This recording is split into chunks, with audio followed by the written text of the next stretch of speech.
vamos a ver. Para identificar al casero, pues he tomado como partida un documento que hizo la Rosa Luxemburgo para Berlín, que se llama precisamente A quién le estoy pagando el alquiler, que es un librito que está muy bien.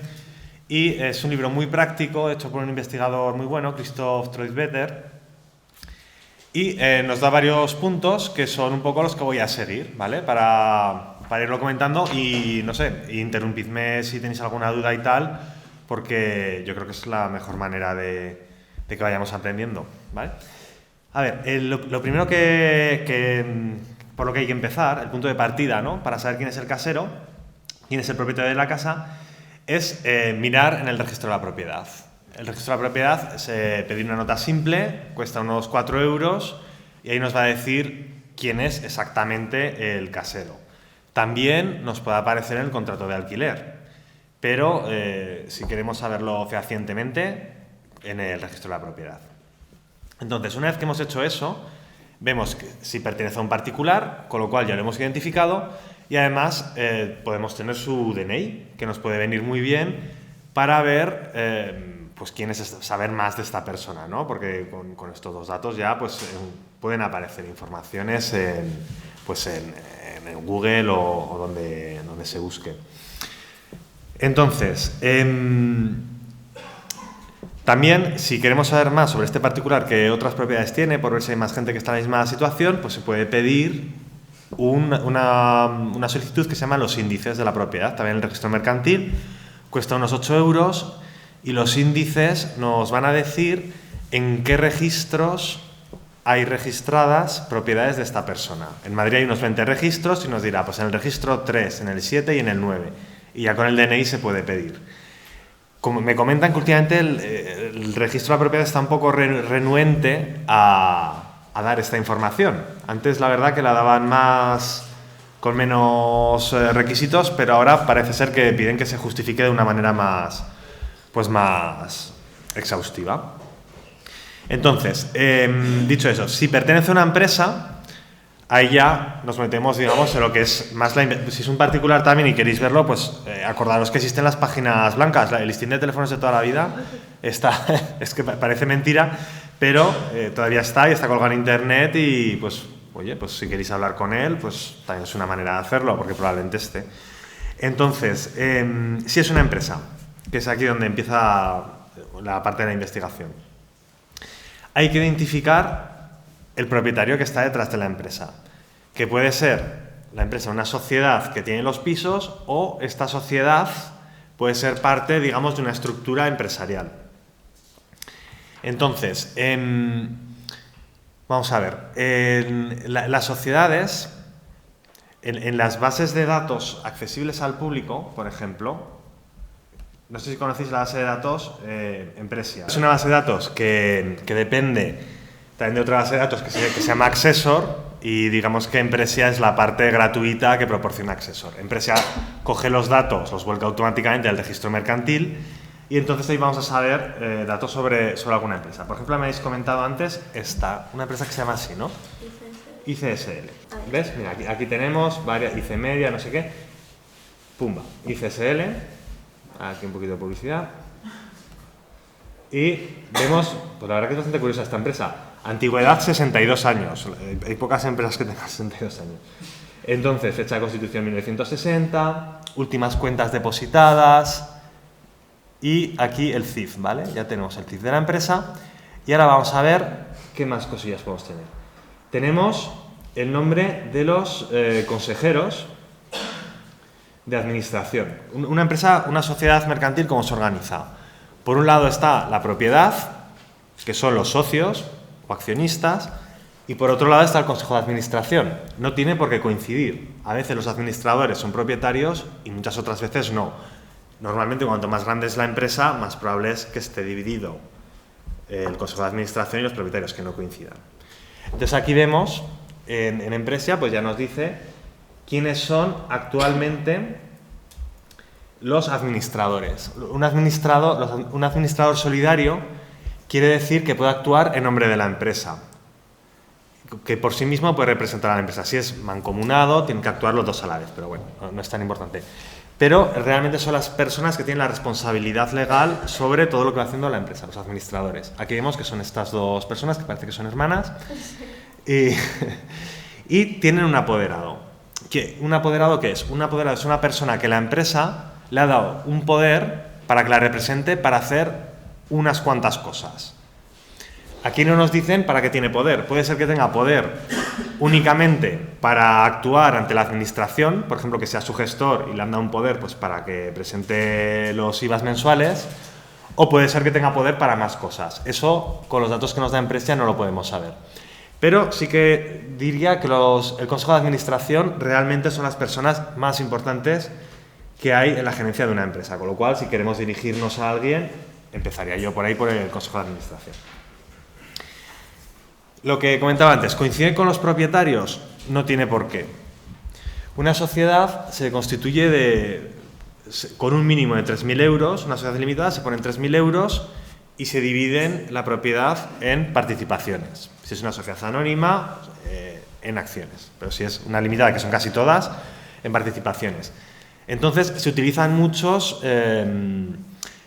hay empresas que utilizan testaferros. Si es alguien que digamos que es una persona pública que por lo que sea ha tenido contacto con el mundo político o similar, probablemente va a utilizar testaferros. ¿Cómo lo hacen? Pues se hace de una manera muy sencilla, que es una gestoría especializada en esto, crea una sociedad con un capital de 3.000 euros, pone un nombre aleatorio, vende las participaciones y esa información es un contrato privado que no se le va a público y que por tanto no vamos a saber quién está detrás de esa empresa. Se hace a menudo y vemos que hay personas, por ejemplo, me acuerdo que se ha pedido a Trigo, que están en 1.200 sociedades, obviamente no son ubicuos, simplemente son testaferros que han puesto su nombre a la hora de la Constitución y luego ya pues se han perdido. Pero bueno, si queremos saber todavía más de esta empresa, lo que tendremos que hacer es pedir las cuentas. Pedir las cuentas en el registro mercantil, no para pedir los índices de la propiedad y la nota simple en el de la propiedad, para pedir las cuentas en el registro mercantil. En el registro mercantil las cuentas cuestan unos 8 euros, algo así, 8 o 9 euros nos cargarán. Y te pueden dar las de los últimos 4 años. Si por lo que sea te quieres remontar más en la historia de la sociedad, te puedes ir a la base de datos Accessor, hacerte un usuario y por unos 10 euros, una cosa así, te puedes pedir las cuentas de los años anteriores. Y ahí probablemente sí que te va a decir quién es el propietario. ¿Por qué? Pues porque si esta sociedad es parte de un grupo empresarial, va a aparecer sociedad matriz y va a aparecer el nombre. Entonces ahí vamos a empezar a hacer el rastreo, si es parte de un grupo empresarial. ¿Vale? Pero si es una sociedad que tiene los pisos, pues aquí, digamos, entrando en las cuentas, es el punto al que habremos llegado a la investigación. Si pedimos las cuentas, también probablemente aparece siempre el teléfono y un correo electrónico en las cuentas. ¿Por qué? Porque para relacionarte con Hacienda, pues hay que ponerlo. Hacienda bien te tiene que poner saber dónde te tiene que poner las multas. Entonces, en las cuentas, en la primera página, que si quieres os enseño, bueno, un montón de cuentas por ahí, tengo un montón de cuentas, pero bueno, yo creo que no merece la pena ver ninguna, ¿no? Pues lo primero que aparece en el encabezamiento, nombre de la sociedad, persona de contacto, que puede ser un trabajador de la empresa, correo de contacto, que puede ser el correo de ese trabajador o un correo de info @, teléfono y os aparecerá una dirección. Pues ahí ya sabéis a dónde tenéis que ir, porque eso la empresa lo tiene que poner, pues eso, para que Hacienda sepa dónde relacionarse con esta sociedad. Entonces, si queremos saber también, eso se me ha olvidado, si queremos, por ejemplo, sobre una propiedad, saber cuál es el histórico, qué ha pasado con esa propiedad a lo largo desde que fue construida, se puede pedir el histórico en el registro de la propiedad, el certificado histórico, que son las anotaciones del registrador de cómo ha ido cambiando de mano esa propiedad. Hay registrado, como el registro de la propiedad, pues las normativas de los años 40, donde, pues eso, lo que pasaba en los años 40, pues entonces se le da una gran libertad al registrador para que te dé o no te dé la información. Yo me he encontrado cuentas así de asuntos de corrupción, pues que directamente estaban borradas pues mira qué bien. O sea, las tres, y resulta que el nombre del alcalde del lugar, que es el que intuíamos que estaba, pues cogió el registrador y lo borró. Y pues ya está. O sea, que funcionan con el registro de la propiedad, tiene muchas prerrogativas en ese sentido. ¿Qué más? Si vamos a una estructura empresarial, pues que son lo que llamamos los fondos de inversión. Pues aquí ya es donde la búsqueda pues se nos va a complicar un poco. Y si queréis, dale. Sí, perdona. Para este caso, por ejemplo, que es una sociedad limitada, bueno, como más familiar, por ejemplo, ¿podríamos saber si tiene Sí. a partir de...? Se me ha olvidado, sí. Mira, aquí tú pinchas y ya está. Pinchas en el nombre, pues eso, cargos históricos, pues solo han estado en ICE y en IBE. O sea, entonces aquí sabemos, pues que sabemos aquí que son dos hermanas que tienen una serie de propiedades y las organizan. Pues ¿Liquidador qué significaría la SA? Liquidador es que esa sociedad se ha disuelto, IBE ya no existe. Y así pues podemos ir pues con cualquier sociedad, pues puedes ir pues rastreando. ¿Es fehaciente esto? No, esto realmente es una base de datos que va volcando en el registro mercantil. Casi siempre, como es automático, casi siempre suele acertar. Si tenéis que ir, por ejemplo, a juicio o poner una demanda, pues yo la verdad que procuraría pedir las cuentas, procuraría hacer las cosas, digamos, con más fundamento. ¿Qué nos puede pasar? ¿Qué nos puede pasar? Que nos equivoquemos, por ejemplo, pues yendo de nombre en nombre y te vuelvas loco pues con los administradores y pierdes un poco el hilo de cuál es la empresa. Entonces, yo creo que conviene ir anotando lo que vas haciendo en otro documento y para un poco por organizar la investigación, porque si no te puedes perder. No es infalible esta base de datos, entonces pues te puedes ir a otras bases de datos. Una es Infocif, que casi está mejor que Empresia. Y también es gratis, lo que pasa que ahora creo que te dicen que te hagas usuario, yo creo que es por temas de publicidad y tal, que no cobran ni nada. Infocif, la verdad que da bien la información y ya está. Y luego hay otra que se llama Opentenea, y hay una más que ahora no recuerdo cómo se llama, que estos también envían cuentas, pero es una cosa un poco, es más turbieta. Te saldrán varias, sí. Pues eso, pero bueno, eso que tenéis varias opciones. Infocif y Empresia, a mí diría que son las... Y Infocif casi la presentación es más limpia a veces, o sea que con esa se puede empezar la investigación muy bien.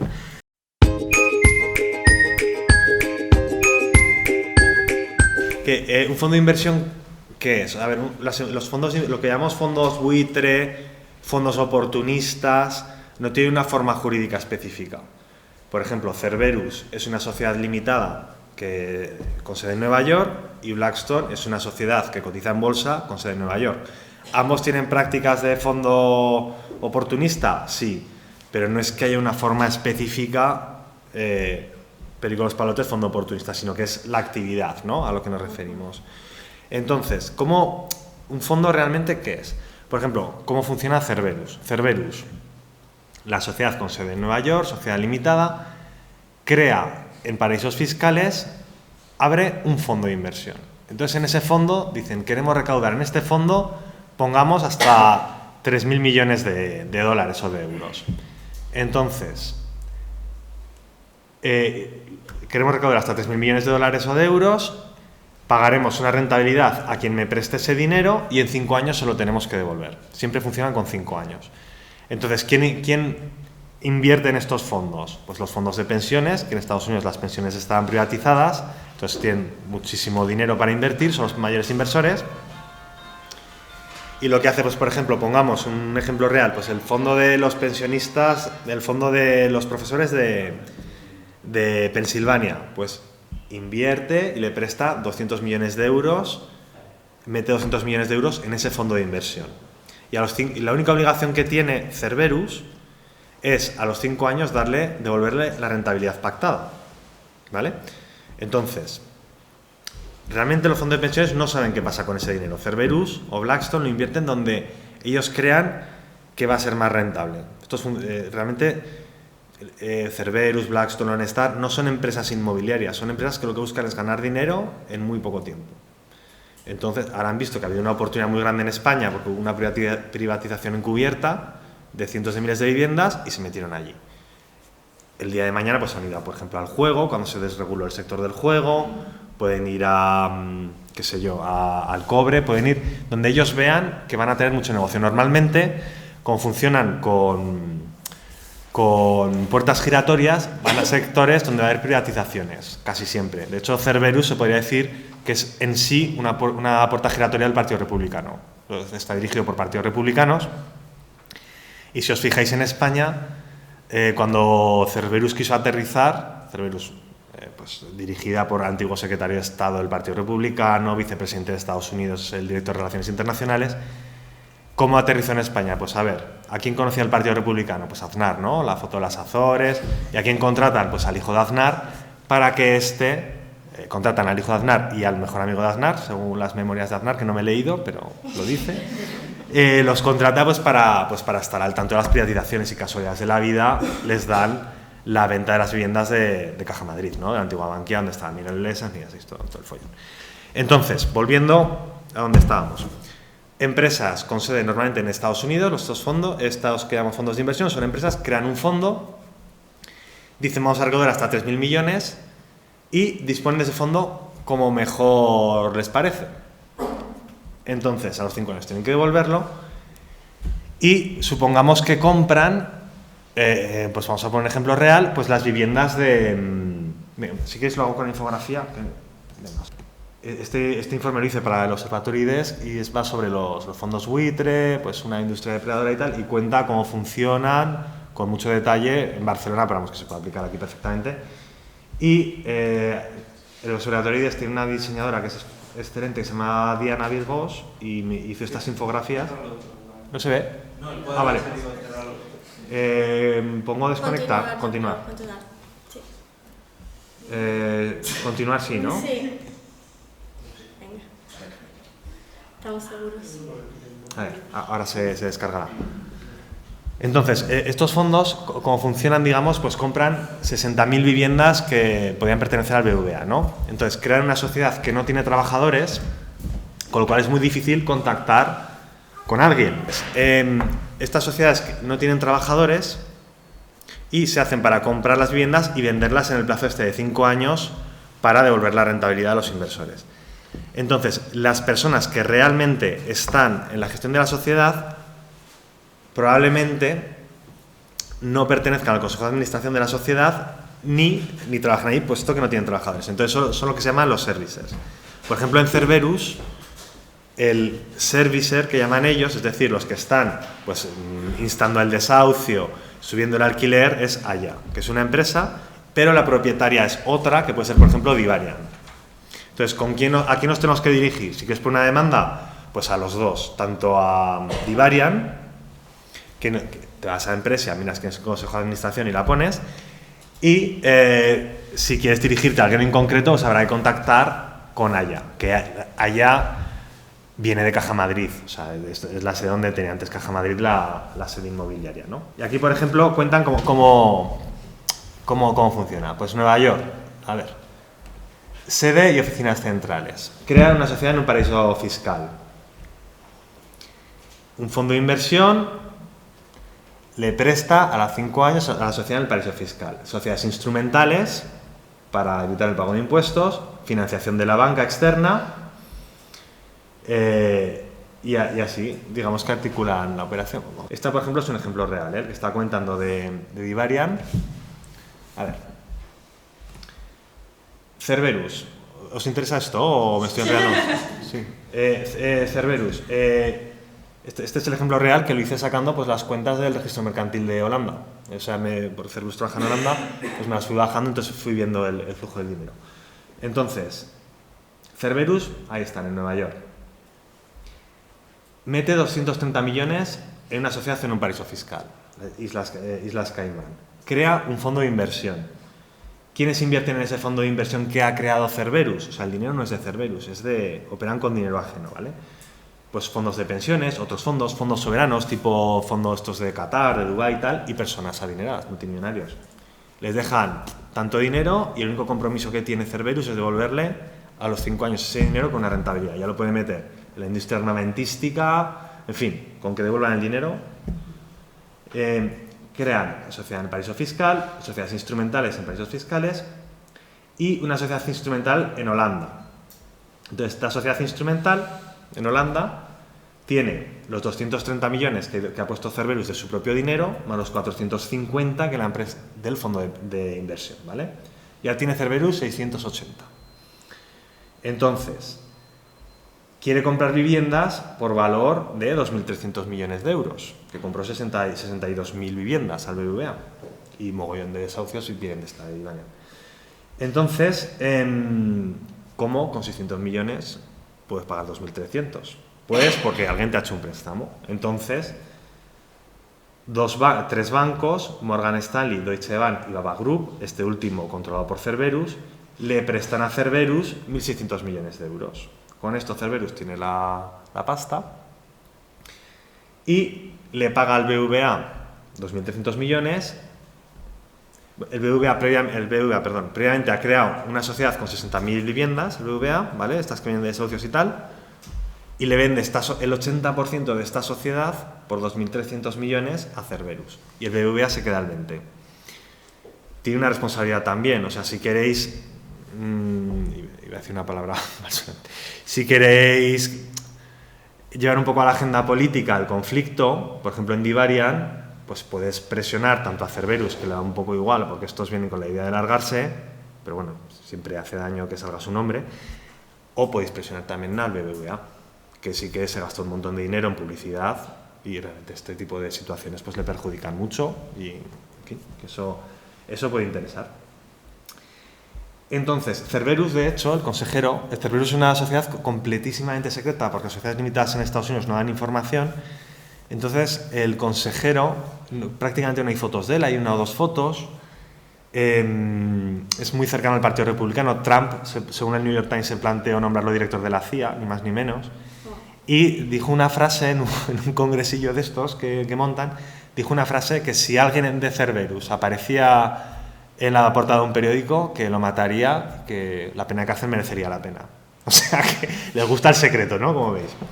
Por eso, porque les perjudica que se sepan sus actividades. Entonces, la presión política, pues eso, les perjudica y tratan de evitarla. ¿Por qué? Porque hay políticos metidos. Entonces, pues todo lo que sea revelar esto, pues no les apetece. Divarian Propiedad. No tiene trabajadores. Esta sociedad que tiene los 60.000 pisos no tiene un trabajador. Entonces, ¿cómo se gestiona? La gestiona Haya Real Estate, que es esta que he dicho que viene de Bankia y que es realmente donde están los trabajadores, pues contratan a una empresa para que reviente la cerradura de una casa sin autorización muchas veces, o lleva adelante el desahucio, o sube el alquiler. La que realmente va a estar el personal es en Haya. O sea que si hay que contactar con alguien, va a ser con Haya Real Estate, no con Divarian Propiedad.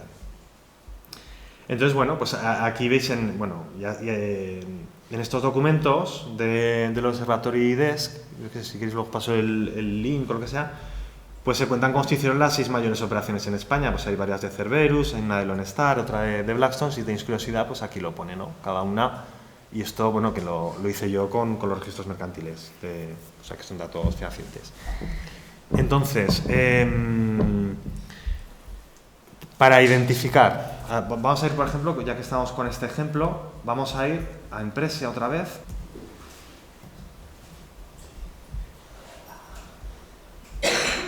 Divarian Propiedad.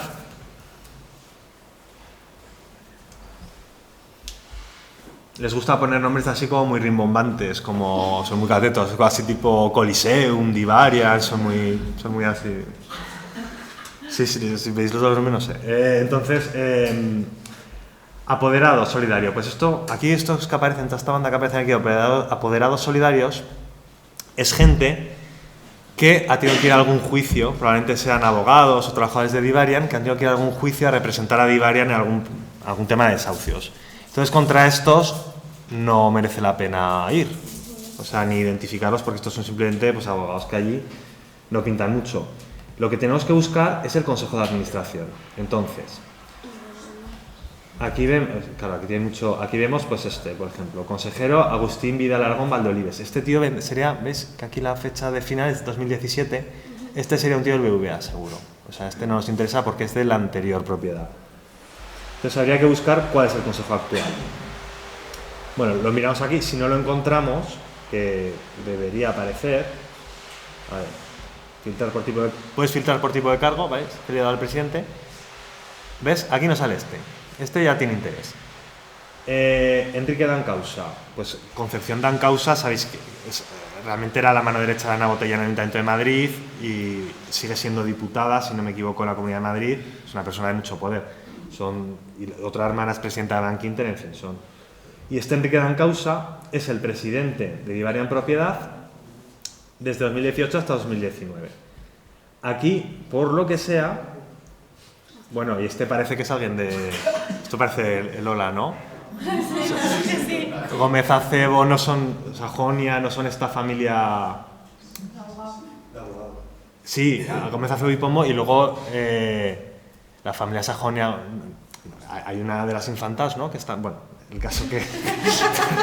creo, no sé si eran de estos, ¿no?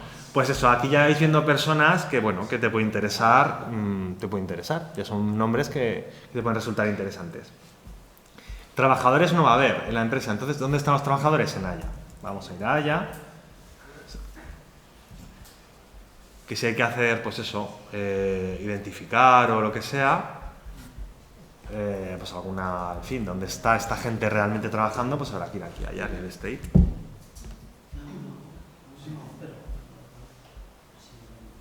Aquí te ves, aquí ya te sale, pues presidente, Carlos Abad Rico. Bueno, pues ya tenemos aquí un nombre. Y aquí te sale el Consejo de Administración. No os fiéis siempre de este organigrama porque por lo que sea no está tan actualizado. O sea, si lo veis, pues ayuda a verlo, pero igual si tenéis que hacer algo así muy, muy concreto, pues id a las cuentas mercantiles del último año o algo así, ¿no? Porque vais a aceptar y de esta manera pues no es seguro. Entonces aquí vemos cómo está el Consejo de Administración de ahora. Esto, como decía, estos no son los dueños. Los dueños de Haya es uno de estos fondos que hemos dicho que está en un paraíso fiscal al que nunca vamos a encontrar quién realmente está detrás. O sea, de eso quedaros con el dueño Cerberus porque es que no vais a poder profundizar más, porque un paraíso fiscal se caracteriza por dos cosas: por no pagar impuestos y por conceder el anonimato a quienes están allí. Entonces, pues siempre funcionan normalmente sociedad en España y matriz, en el caso de Cerberus en Holanda, que actúa como paraíso fiscal de cara a la imposición. Es muy fácil el pago de impuestos de sociedades, evitarlo en Holanda. Y si es Blackstone o Lone Star, veréis que se van siempre a Luxemburgo. Entonces, Luxemburgo es paraíso fiscal en el sentido de que una empresa puede evitar pagar impuestos, pero el registro de Luxemburgo permite identificar a las personas. Entonces lo que hacen es que la sociedad de Luxemburgo al final tiene a su vez una de las Islas Caimán donde ya has perdido el trazado, ¿no? El registro de Luxemburgo, por cierto, es gratis. O sea que si, por ejemplo, vais a una sociedad, vais subiendo, sociedad española, y os aparecerán las cuentas, o aquí en Empresa 100%, que a veces aparecen en Empresa sin tener que pagar, el titular es no sé cuántos Luxemburgo. Os metéis en el registro de Luxemburgo, que es www.lbr.com, que si queréis luego os paso todo esto, y ahí podéis entrar en las cuentas y os las podéis bajar y aparecerán también todos los movimientos a quien han ido nombrando consejero, y hasta hace poco se podía identificar quién eran los propietarios reales, que realmente tenían un paraíso fiscal, pero ha salido una sentencia en Luxemburgo y han quitado ese servicio. Entonces, pues, con eso nos hemos quedado. Entonces aquí vemos el Consejo de Administración, vuelvo, de Haya Real Estate, de la verdadera gestora de casi de todas las sociedades de Cerberus. Pues vemos que es una persona que se llama Carlos Abad Rico, que siendo que no es alguien famoso, será el que realmente trabaje. Aquí tenemos a uno que es pues, mitad trabaja, mitad contactos políticos, Enrique Dancausa. Aquí tenemos uno que no trabaja. Y aquí tenemos el gerente. Lo investigué bien. Este es el que está en la central de Cerberus en Ámsterdam. Y este mete entre las sociedades, ¿no? Kees Mas era una de estas personas grises de Bruselas y tal, que tuvo mucho peso en la creación del euro y en Maastricht, que por casualidades de la vida pues ahora está en un fondo de estos de buitre. Así que por aquí llegaría. Entonces voy a ver si me he dejado algo. ¿Tú ves, Sonia, algo? A ver, por ejemplo, hay una cosa, ya se puede tirar luego uno de su, yo qué sé, de un poco de ingenio a veces. Si veis que es una sociedad limitada, pues como la que hemos visto antes, como ICE, pues aparece un teléfono. Dices, oye, pues voy a llamar y, yo qué sé, y a ver quién se pone, a ver quién se pone, a ver qué se pone y cómo reaccionan, ¿no? Porque si están escondiendo la identidad de alguien, pues igual la reacción que tienen al otro lado del teléfono, pues ya ves que se causa, pasa, ¿no? ¿Te ha pasado? Que se causa cierto revuelo. Entonces dices, bueno, pues aquí algo pasa. Y aquí lo estoy viendo un poco, lo he traducido así un poco churruteramente del alemán, los pasos que dan ellos en este librito que la verdad que estaría guay hacer algo así en Madrid o en España en general. Y dan pues eso, dan como una especie de checklist que voy a resumir. Si queréis para terminar y luego empezamos con preguntas o lo que queráis. Primero, dicen, ¿quién es el propietario? Pues eso, vamos, nota simple. Probablemente aparezca en el contrato y la nota simple es fundamental. ¿Pertenece a un particular? Pues ya hemos llegado donde queríamos. ¿Pertenece a una empresa? Pues tenemos que ver si es una empresa, como la que hemos visto antes, como ICE, pues que son las dos señoras con sus propiedades, o si está dentro de una estructura empresarial como Cerberus. Si son las dos señoras, pues ahí nos hemos quedado y ya te comunicas con ellas o lo que sea. Si ya es una estructura, pues hay que rastrear para ver a dónde llegas. Entonces, para rastrear, pues esto de empresa, veis que aquí nos da una información que está muy bien. Enseguida, ya viendo el nombre, por ejemplo, si estáis un poco familiarizados buscando y tal, ves Case Más o Enrique Dancausa, tal, y dices, pues Cerberus tiene infinidad de sociedades, pero si los ves a estos, dices, estas sociedades de Cerberus. No hace falta mirar más, porque estos sí no porque están. Entonces, o pinchas un nombre y de repente aparecen 17 sociedades en anticipa, no sé qué, pues estas sociedades del grupo Blackstone, pues ya he dado con quién son. Pues eso, y luego, pues si queréis ir ya indagando más, pues vais rastreando a partir de las cuentas del registro mercantil. Las cuentas son 8 o 10 euros. Si queréis seguir rastreando, os podéis ir al registro de Luxemburgo, que es gratuito. Si resulta que la sociedad está en Luxemburgo, que es lo más frecuente. Si está en Holanda, ya es un problema, porque en Holanda el registro holandés está concebido para disuadir a la gente. Entonces eso está en holandés, es más complicado. El de Luxemburgo está en francés, en inglés, en alemán, más fácil. Y luego, pues aquí estos tienen aquí como una aplicación que no estaría mal, que es como para registrar. Han creado como unos Exceles para que la gente se vaya organizando y pones un nombrecillo, luego otro, y así te vas organizando un poco mientras vas haciendo las cosas, que es importante porque hay que tener cuidado con no volverte loco, porque te pones a pinchar nombres y dices, ahí va este tío, y ala, 63 cargos históricos, te pones a pinchar y al final no sabes ni dónde estás. Y pasa muchas veces porque te pones a... hay que mirar el sitio web, por supuesto. Eso tampoco está mal. En el sitio web tiene que aparecer la política de privacidad con todo el rollo de la protección de datos y todo eso. Entonces ahí os aparecerá el nombre de la sociedad. Que dices, pues por ejemplo se llama esto, yo qué sé, no sé, no me viene a la mente una sociedad y dices, a ver quién son esta gente. Y no hay manera de verles el CIF. Pues en la política de privacidad, por la ley de servicio de la sociedad de la información, tiene que aparecer. O sea que ya tenéis el primer enganche para luego entrar en empresa.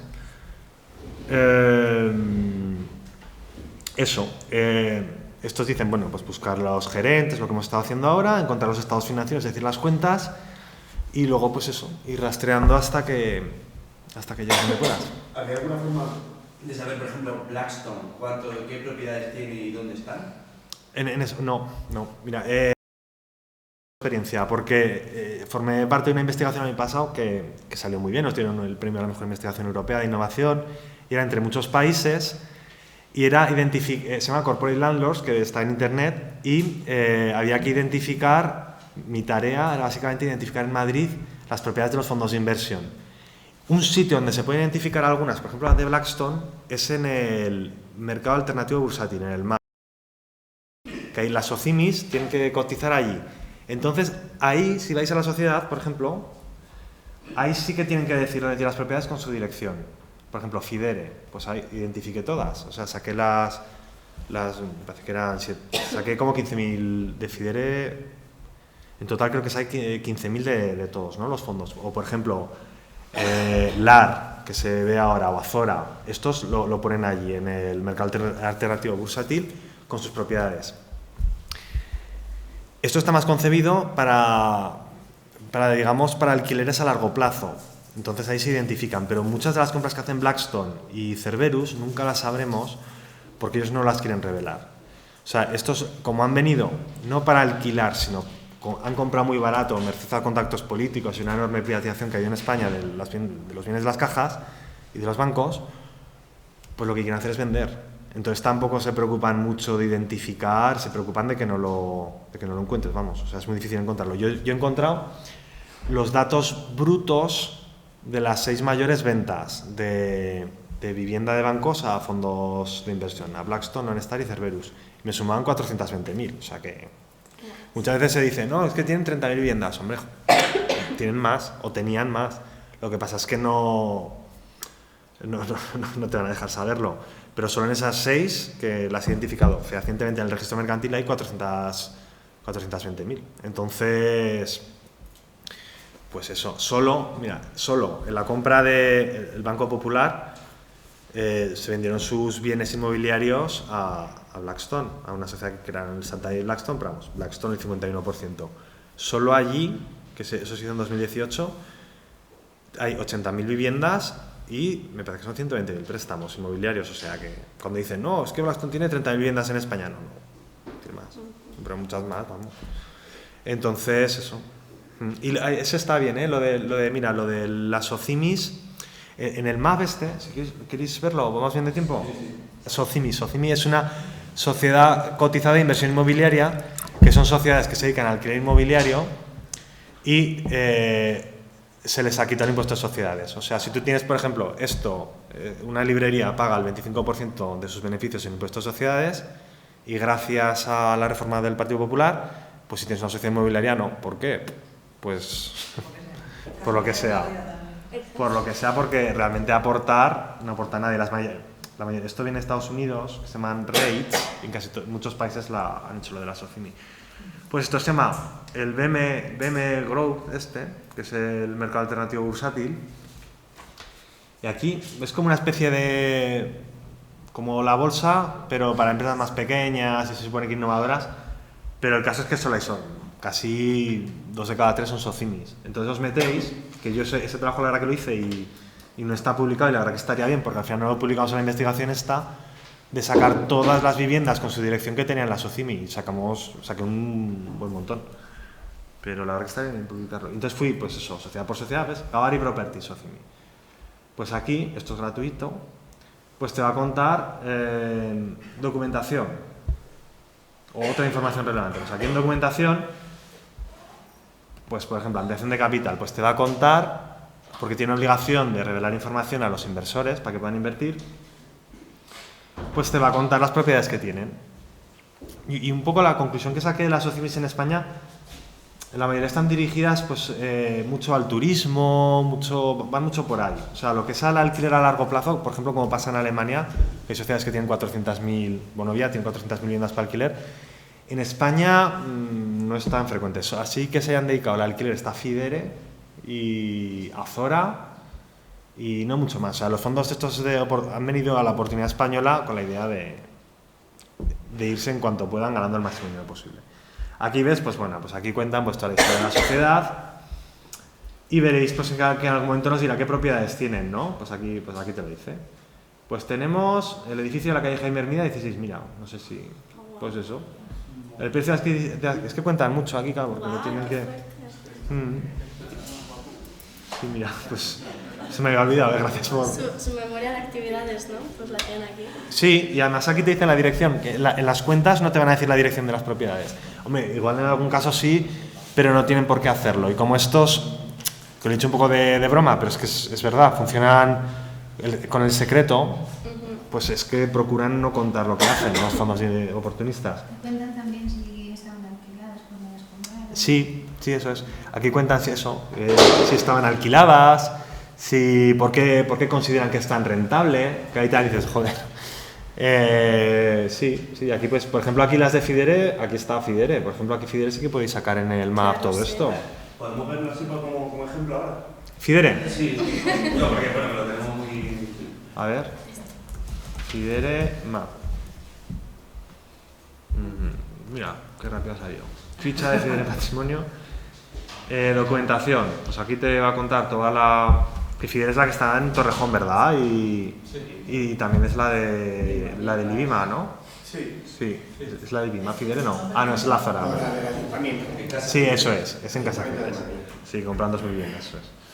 Bueno, pues nos vamos aquí a documentación y aquí sí que nos va... O sea, en documentación te cuentan pues todos los movimientos así importantes que hay en la sociedad, convocatorias, acuerdos de junta, no sé qué. Pero si os veis vais tirando, pues veréis las propiedades que tienen y la vida de la sociedad. Así que la cuentan. Incluso cuentan de dónde venía, que puede tener su interés, ¿no? Por ejemplo, este Fidere venía de constructoras que tenían obligaciones de renta social durante 15 años. Viene un poco de por allí. Y un poco la trayectoria es: la constructora quebró, la deuda se lo quedó un banco, o Sareb, y Sareb vendió a Blackstone y así sale Fidere. Bueno, pues aquí nos va a contar pues eso. A ver, estas son las cuentas. Estas son las cuentas anuales, donde nos va a contar pues eso, lo que han ganado, lo que no sé qué, lo que no sé qué. Pero los... La chicha.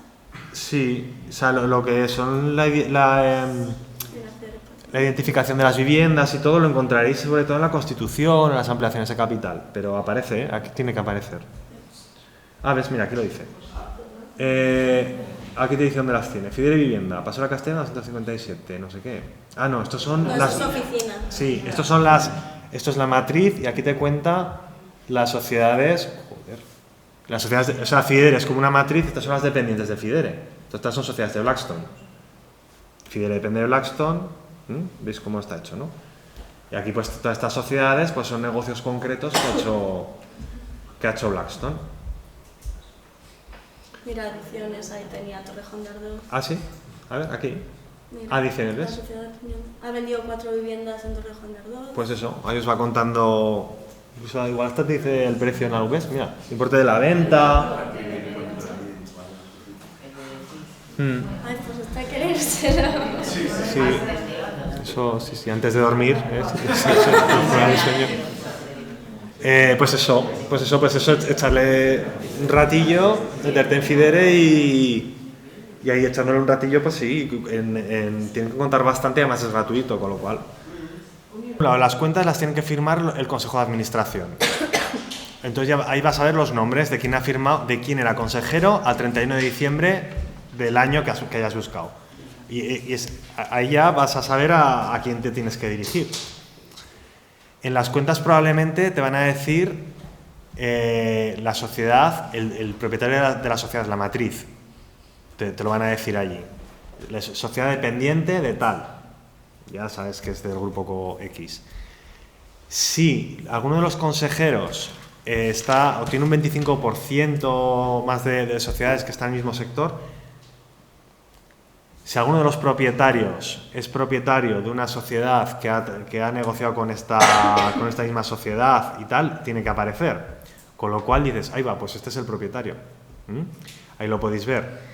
También podéis ver los propietarios, pero es un poco caro, es más caro en el certificado literal del registro mercantil.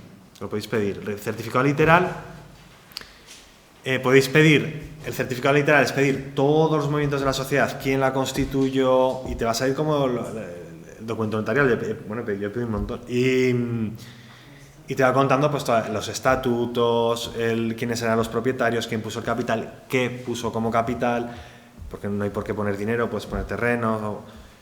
Y te va contando toda la vida de la sociedad. Eso, si estás investigando temas de corrupción, es fundamental. Ahí es donde... Ese es el documento, ese y las cuentas. Pero claro, ese tiene más coste, porque si es una sociedad que depende de la actividad que haya tenido la sociedad, el número de inscripciones, pues te puede costar igual 30 euros si ha tenido poquitas, o te puede costar, si te pides las de salario, igual te cuesta 3.000 euros, o sea, porque tienes un libraco así, entonces el registro te carga una tasa. Entonces, bueno, pues hay que sondear un poco a ver antes de pedirlo. ¿Y por qué son importantes las cuentas? Pues las cuentas nos van a contar la situación de la sociedad, no solo con los números, que eso claro, es que no es complicado la contabilidad, leer contabilidad, pero tienes que saber hacerlo. O sea, tienes que tener una... Pues eso, pero no es complicado, no es algo de, ay, qué difícil. Pero es como todo, requiere cierto conocimiento contable que eso creo. Y pues te va a decir la marcha de la sociedad. Entonces ahí vas a encontrar mucha información de con qué sociedades. Por ejemplo, te va a decir en las cuentas quién es el servicer. Porque te dice operaciones con partes vinculadas o pues Divarian, pues te va a decir, pues hemos pagado 200.000 euros a Haya como por servicios de gestión. Entonces ahí vas a saber quién está gestionando esto de verdad. En las cuentas aparece mucha información, realmente es el documento así más importante de una investigación si quieres meterte mucho. Si te basta con identificar, pues igual con Empresia te vale. Con Empresia Infocif, que no... o la que, vamos, o cualquiera sea, o el mismo registro mercantil que también lo cuelgan. Lo que pasa es que esto es más facilillo de mirar con estas bases de datos. Compro aquí en Alcorcón un bloque entero, eso tiene que dar una rentabilidad sí o sí. Sí. No puede ser que me salgan mal 4 negocios, pero saco beneficio de otro. No mezclan las cuentas, no. O sea, cada operación está financiada por unos bancos determinados a los que hay que devolverles el dinero, por unos fondos de inversión determinados. Ellos no mezclan, no. Si te refieres, si una operación les ha salido mal porque no han vendido los locales, si lo compensan con una operación que les ha salido mal, no. O sea, que realmente incidir ahí tiene efecto para nosotros. Sí. Y además es que se da la circunstancia que les han ido mal por el tema del COVID. Entonces han tenido que refinar, por ejemplo, esta que he dicho, el Banco Popular le prestó la gran banca americana 7.000 millones de euros, que es una pasta, 7.000 millones de euros, que se lo cuento, vamos, está disponible en la Reserva Federal de Estados Unidos. Entonces, claro, ves que está JP Morgan, Bank of America, ves que ahí está el núcleo de las finanzas internacionales detrás de Blackstone. O sea, Blackstone tiene detrás mucho, porque la pasta con la que opera el 80% se lo han prestado la gran banca americana. Entonces, a la hora de presionar al gobierno de España, como ha pasado, no es que sea solo Blackstone, es que está detrás el poder financiero mundial. O sea, que eso tiene... De hecho, no sé si seguisteis un poco la trayectoria de la ley de vivienda. Iba este verano, no el anterior, pues estaban las negociaciones entre los grupos políticos y se reunió Pedro Sánchez en Nueva York y acudieron allí pues Blackstone, Lone Star, acudieron toda esta gente y luego además acudieron Bank of America, Goldman Sachs, acudieron JP Morgan, acudió el verdadero poder. Entonces, qué casualidad. Dicen en las notas de la reunión que hablaron de la FP. Se ve que les interesa mucho la FP en España. O sea, no hablaron de la FP, obviamente, ¿no? Hablaron, entre otras cosas, supongo que de cargarse la ley de vivienda que iba contra sus expectativas de negocio. Porque, de hecho, por culpa del COVID, no han ido bien. O sea, no han podido volver en el plazo. Son inversiones que veis que es muy rápido, 5 años se pasan. Entonces, estos compran tan barato, compran pisos por 20, 30.000 euros, que ganan mucha pasta y en 5 años ya lo han amortizado y se dan un dineral sin haber puesto el 7 o el 8% de la inversión. Pero claro, si te surge un problema, una adversidad como es el COVID, que ha durado 2 años, pues eso ha hecho que no puedan devolver la pasta a los inversionistas. Y entonces les refinanciaron, los propios bancos pues les refinanciaron y tomaron el control de la sociedad. O sea que la situación es eso. Claro, después de estos 5 años van a vender toda la vivienda. Ellos intentarán vender lo suficiente para devolver la pasta a quien les ha prestado el dinero, porque ellos han puesto, digamos, un 7%, es decir, casi todo lo han tomado prestado, bien de los bancos o bien en estos fondos de inversión donde invertían los fondos de pensión, en los fondos soberanos. Entonces, por lo pronto, tienen que devolverles la pasta a ellos, eso por lo pronto. Que, claro, como compran tan barato, pues igual no tienen por qué vender todo. Entonces, pero bueno, su objetivo, si os fijáis ahora, están apareciendo muchas noticias de que tratan de vender a toda mecha, porque es que sí, es por eso. Realizar la operación mercantil, porque entiendo que, por ejemplo, que cuando compraron aquí en la Comunidad de Madrid distintos bloques de VPO, de VPP, son principalmente los que tenemos nosotros aquí en el sindicato. ¿Se puede localizar cuál es la operación, sobre todo para identificar el tiempo? Sí, a ver si te... Sí que te lo puedes identificar. Hombre, te tiras un rato. Tienes que irte al nombre de la sociedad, a Fidere, luego te subirías a la matriz en España y dices, a ver, ¿cuál es la sociedad matriz de todas? Hemos visto la de antes, porque colgaban de ellas 25, pues ya sabemos que es esa, ¿no? La que hemos visto antes. Y luego, a ver, esa sociedad, ¿cuál es la matriz de esta? En Luxemburgo. Te vas a Luxemburgo y vas tirando en Luxemburgo hasta el final. Entonces ya, viendo los nombres de las sociedades y googleando, pues verás quiénes les ha dejado el dinero, cómo lo organizaron el asunto, pero sí lo puedes hacer. Sí. Yo esa, de hecho, creo que la medio miré. O sea, que eran como 400, sí, esa creo que la de Fidere, que son el asunto este de Torrejón y todo eso, sí. Vale, genial. ¿Hay alguna pregunta más? Por ahí. Me ha quedado muy claro lo de los índices de la propiedad, que has dicho que luego literal el registro en el que está. Me he explicado mal.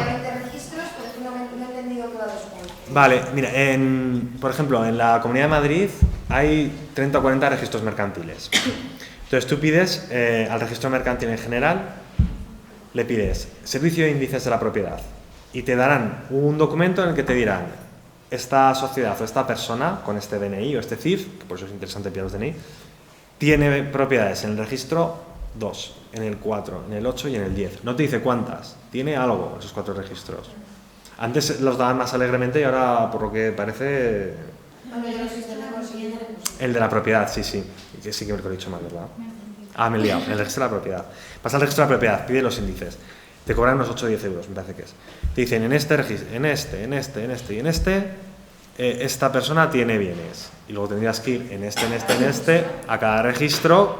Y ya sí que te da la lista. Claro, irías a pedir, que esto lo haces telemáticamente, que no tienes que ir.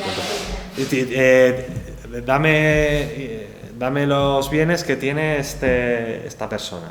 Y te dirán, claro, pero si por cada uno te cobran 4 euros y te has metido en un Fidere, pues de repente igual te 800 euros. ¿No?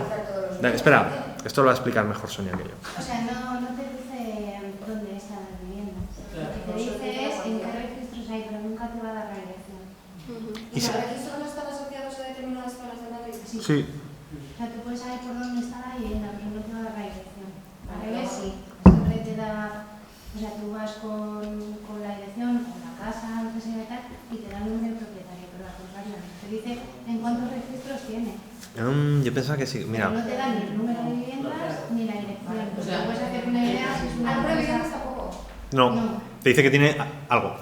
Claro, o sea, una forma que no es para nada certera, pero que nosotros hasta ahora lo hemos conseguido así, es que son inmobiliarias. Entonces tú entras en la página web Sí. y tiene, o sea, yo el otro día saqué todas las de Fidel y las de Testa. Claro. Y además es que no las quitan, o sea, no están disponibles y siguen la dirección. Y como tienen los bloques enteros, ponen exactamente la dirección. No es como el idealista que ponen aproximado, no. Te pone el número y te pone tal y cual, o sea, porque tienen el bloque entero, lo que no ponen es el piso. Si buscas por el feed, incluso hay veces que están en internet los contratos publicados, ¿sabes? Contratos de arrendamiento. Claro, O sea, que vale. puedes encontrar muchas cosas. Y luego una pregunta más. Por ejemplo, yo pedí una nota de índices de propiedad por investigación y me la negaron. Directamente. Es que- ¿Qué hay que negar? ¿Qué truquillo hay para que Pues tienes que... Recurrir. Es que... A veces presentas un escrito, te lees. Puedes decir que es por una información jurídica, como que vas a denunciar y lo necesitas. Mm. Porque antes sí que te las daban alegremente, te daban un montón, pero ahora ya no. O sea, y si es de gente que tiene medio poder o famosía, yo qué sé, pues pedimos una hebilla CIS en su día y nos dijeron que para qué queríamos eso. ¿Sabes? Y ese tipo de cosas. Si es de una persona anónima sí que te la dan, pero... Sí, no, Es que está concebido el servicio de índices para que alguien pueda encontrar las propiedades de su deudor.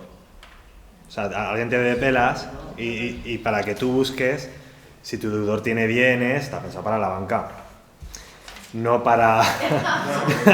no al revés. Entonces por eso yo creo que se han dado cuenta de que había gente muy aficionada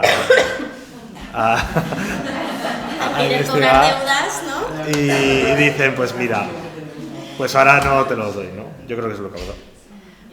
Vale, genial. Pues si os parece, porque nos hemos pasado un poco de tiempo, o sea, quedan como unos 35 minutos para acabar esta Sí. 9. Buscas por el feed, incluso hay veces que están también los contratos publicados, ¿sabes? Contratos de arrendamiento. Claro, O sea, que vale. puedes encontrar muchas cosas.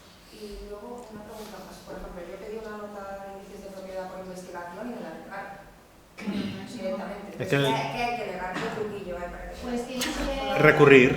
Es que... Presentas, sí, a veces presentas un escrito, te lees. Puedes decir que es por una información jurídica, como que vas a denunciar y lo necesitas. Mm. Porque antes sí que te las daban alegremente, te daban un montón, pero ahora ya no. O sea, y si es de gente que tiene medio poder o famosilla, yo que sé, pues pedimos una Villacís en su día y nos dijeron que para qué queríamos eso. ¿Sabes? Y ese tipo de cosas. Si es de una persona anónima sí que te la dan, pero... si no Es que está concebido el servicio de índices para que alguien pueda encontrar las propiedades de su deudor. O sea, alguien te dé pelas y para que tú busques si tu deudor tiene bienes, está pensado para la banca. No para... no, al revés. Entonces, por eso yo creo que se han dado cuenta de que había gente muy aficionada a querer cobrar deudas, ¿no? y dicen, pues mira, pues ahora no te los doy, ¿no? Yo creo que eso es lo que pasa. Vale, genial. Pues si os parece, porque nos hemos pasado un poco de tiempo, o sea, quedan como unos 35 minutos para acabar esta 9.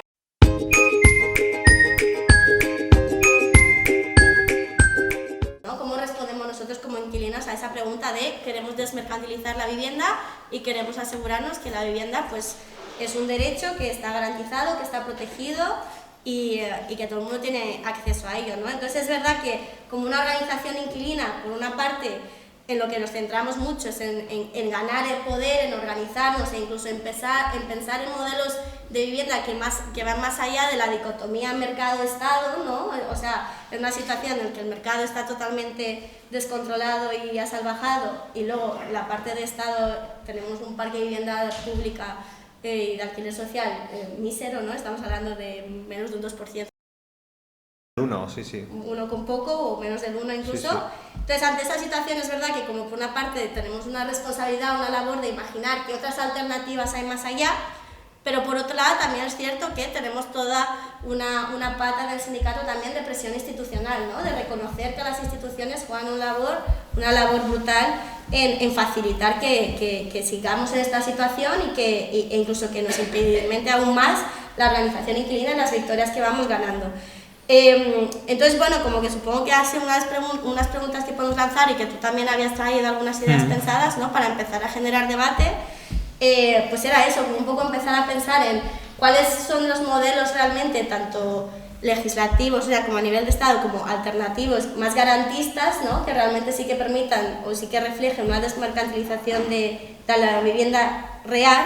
Pero luego supongo que también en el periodo en el que nos vamos a enfrentar en este 2023, donde hay unas elecciones, donde gracias a nuestra organización y al del Movimiento de Vivienda, la vivienda está en la agenda política y todo el mundo la va a usar, ¿no? para sus propias campañas y demás, pues también saber cómo podemos usar eso para nuestro propio beneficio, ¿no? Saber dónde tenemos que apretar más, dónde no, también aprender de qué es lo que se hace en otros países, qué es lo que hacen otras organizaciones inquilinas, qué es lo que se ha conseguido que se haga desde la legislación, desde el Estado, y tú investigas bastante sobre esto, sobre regulación de alquileres en otros lados y también. Entonces, bueno, si os parece que Manuel nos comparta algunos pensamientos y luego lo hablamos entre todas. Venga, voy, pues muchas gracias. Me alegro mucho de compartirlo porque pues estoy investigando mucho sobre esto y no hablo con nadie, entonces... Con nosotros puedes hablar cuando quieras, ¿eh? Sí, que entre nosotros lo hablamos mucho. Sí. Pues eso, a ver, una introducción muy breve, ¿no? En España los sistemas de vivienda, pues esto, la legislación hipotecaria, urbanística, de alquileres que configuran la situación de la vivienda, ¿no? En una sociedad. Entonces el sistema de vivienda de España, pues que viene del franquismo, antes la gente en España vivía de alquiler, o sea, 90% inquilinos, o había en Madrid 90% inquilinos.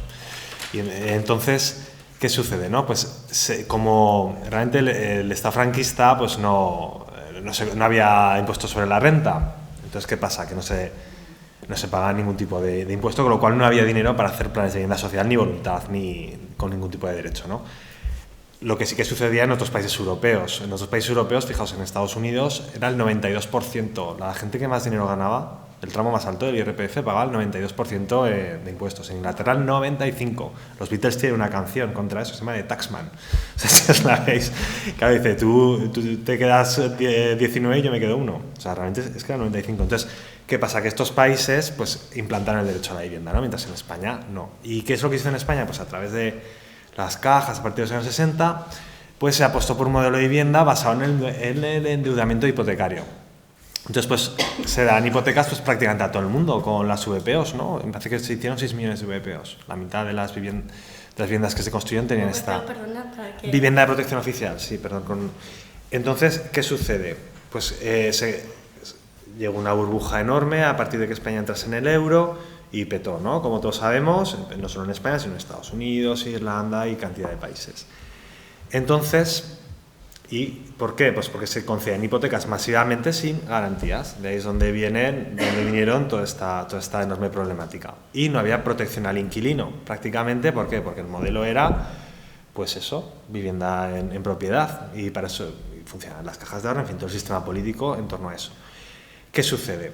Que el Banco Internacional de Pagos, que es una institución de estas que parece el Club Bilderberg, pero existe de verdad, es el Banco Central de los bancos centrales. Entonces ahí se decide la normativa bancaria. Entonces esta institución, que tiene representación en todos los bancos centrales, pues identificó la concesión masiva de hipotecas sin garantías, sin entrada, como la causa de la crisis. Y a partir de entonces, a partir de los acuerdos de Basilea III, que se implantaron en Europa a través de una serie de directivas del año 2013, consecuencia directa es que hay que poner, para tener una hipoteca, el 20% de una entrada. Una entrada del 20%, ¿vale? Y si no, pues no te dan la hipoteca. Y eso ha cambiado completamente el sistema de vivienda español, que se basaba en hipotecas para todos.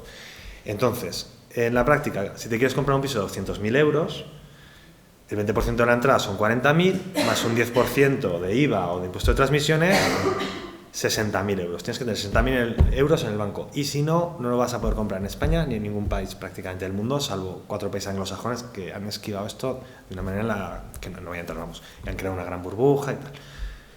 Entonces, ¿qué sucede? Que esta política de la restricción de hipotecas se venía aplicando en muchos países, por ejemplo Alemania, etc. Francia, pero estaba compensada con la protección del inquilino. Entonces en España como que nos hemos encontrado con algo que un investigador irlandés llama el shock inmobiliario, Rorigen se llama.